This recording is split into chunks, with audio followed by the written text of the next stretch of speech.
My name is Karina Brown, and today I'll be talking about how my garden experience has impacted my life, therefore my family as well. One way my garden experience has impacted me and my life is by our healthy eating habits. And it all connects because if we have fresh food in our garden without pesticides, then I am technically eating healthy.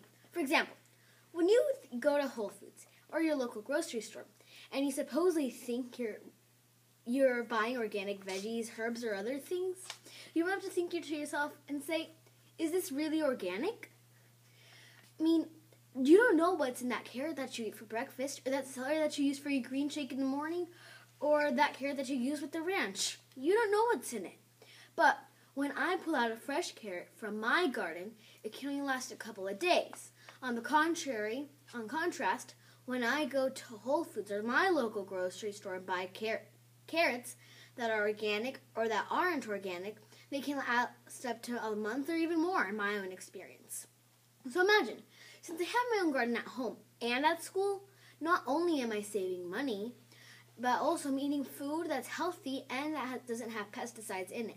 And that has had such a huge impact on my life. Another impact it has had on my life and my family is it has made me into a responsible kid. And in my opinion, that's not an easy thing to teach a kid. Like how every day I have to get up early to water my plants, and how every week I have to pull out the weeds from the plants, and how I have to remember that I need to make sure that I'm taking care of the plants, that they get enough sunlight, that they're in the right position.